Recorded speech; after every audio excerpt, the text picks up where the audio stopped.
So Hinduism is a great spiritual religion. Hindutva is a political tract. Hinduism is resilient, self-sufficient, in no need of protection. It is entirely capable of protecting itself. Hindutva is not the protector of Hinduism. Hindutva is the perverter of Hinduism. Mr. Chairman, in the words of Swami Vivekananda in Chicago in 1893, brothers and sisters, Happy New Year.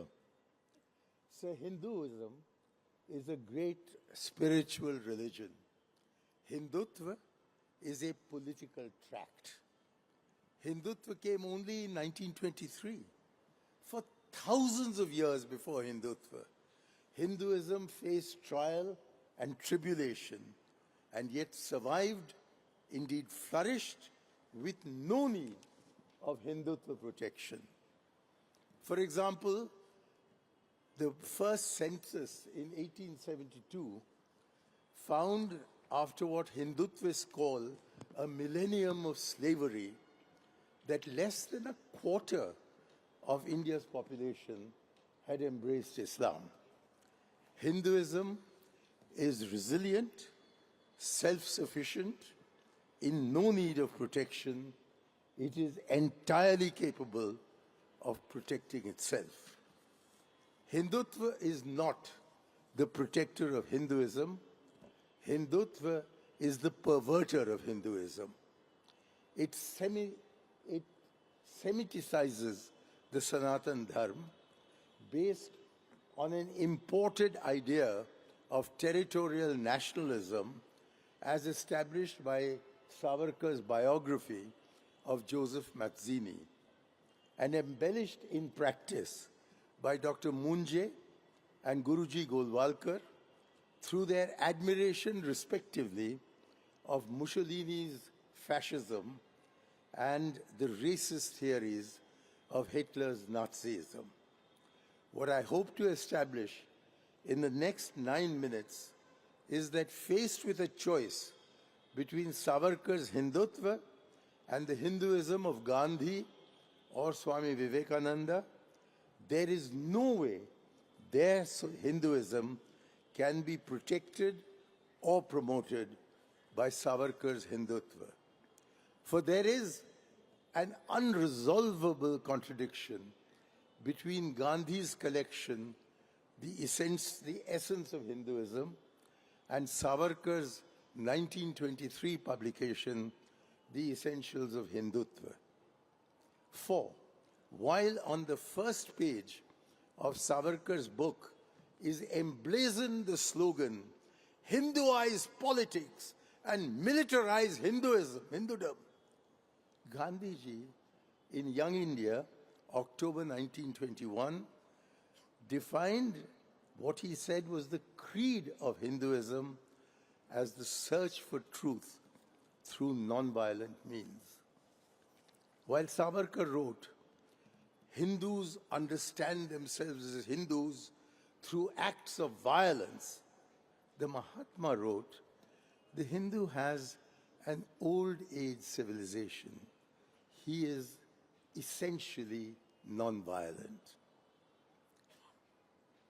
You've seen that Hindutva vigilantes beat up and even kill anyone suspected of hoarding, eating, or transporting beef, cow's meat. While Gandhiji wrote, it is a denial of Hinduism and of ahimsa to kill a human being to protect a cow. How then can Hinduism rely on thugs and murderers calling themselves Hindutvavadis to protect itself? Hindutva is Hinduism in paranoia. It asks 80% Hindus to quiver in front of 14% Muslims. What is Hindutva? Hindutva is a BJP leader slapping a blind, hungry tribal girl because she attends a Christmas lunch in a church. Hindutva raids shopping malls to tear down Christmas decorations. And when it comes to Buddhism, Swami Vivekananda at Chicago on 26 September 1893 described Buddhism as the fulfillment of Hinduism and went on to affirm that the separation of Brahman from Buddha is the cause of the downfall of India. That is what Swami Vivekananda says. Now contrast this with Hindutva. Savarkar described Buddhism as an existential threat to all Indians, to all Hindus. He described it as the ultimate negation of Hindutva, bearing the opiate of universalism and nonviolence. He said it was disastrous to national virility and even the existence of the Hindu race. He viewed Ashoka's nonviolence, I'm quoting him, as being antithetical to being a Hindu, and thus also unnatural in the sense of being against nature. Now let's turn to the epics.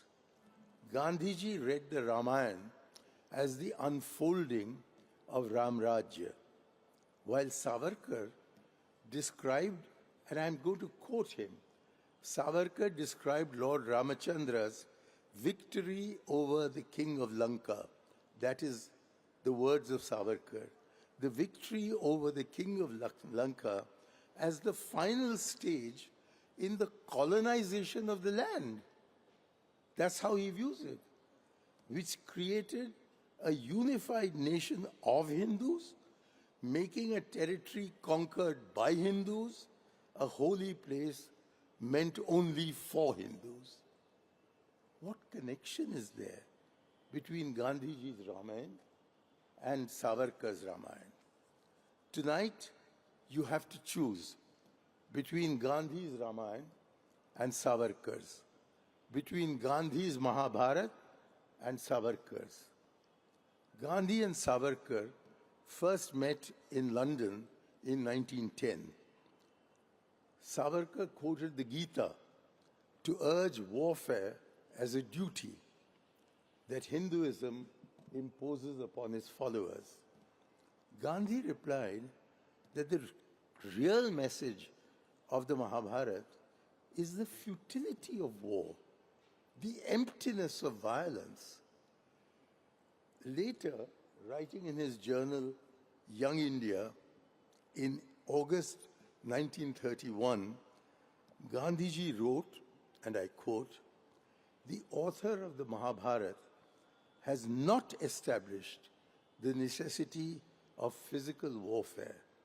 On the contrary, he has proved its futility. He has made the victors shed tears of sorrow and repentance and has left them nothing but a legacy of misery." Hindutva regards as true Bharatis only those whose Pitrubhu and Punyabhu lies between the Sindhu and the ocean, thus excluding Muslims and Christians who look towards Makkah and Jerusalem or Rome to pray. What did Gandhi say? On the other hand, Gandhi said, quote, I do not believe in the exclusive divinity of the Vedas. I believe in the Bible, the Quran, the Zindavesta, to be as much divinely inspired as the Vedas. And what of Swami Vivekananda, who I think in Calcutta is called Swami Vivekananda? He wrote in his famed essay, I Believe, he said, I accept all religions and worship with them all. I worship God with every one of them in whatever form they worship Him. I shall go to the mosque of the Mohammedan, I shall enter the Christian's church and kneel before his crucifix. I shall enter the Buddhist temple where I shall take refuge in his law. I shall go into the forest and sit down in meditation with the Hindu.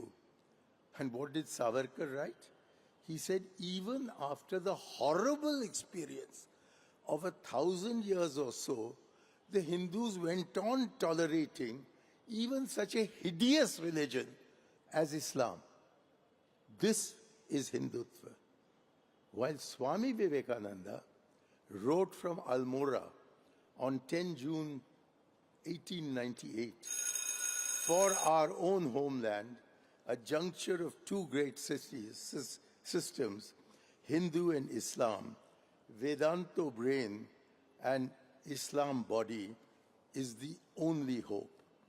For the protection of Hinduism, would you turn to Gandhiji and Swamiji, or to Savarkar and Golwalkar and Sadhvi Pragya Thakur? Or indeed, would you trust Sudhanshu Trivedi above the Mahatma? Or that Hampstead Hindu, Sri Shopon Dasgupta, over Swami Vivekanand? Long before the Calcutta Debating Circle conceived today's debate, writing in Young India 100 years ago, in April 1926, Gandhiji affirmed with amazing prescience, many styling themselves Sanatanis stalk the earth. He went on to say, God's grace will descend on those who do His will, not on those who simply mutter Ram, Ram, Ram, Ram. It is such Santanis muttering Ram, Ram that we will be hearing from this evening of how they have saved Hinduism by smashing mosques to smithereens and building glitzy temples. Please. Dhanyavad. Namaskar. Jai Hind.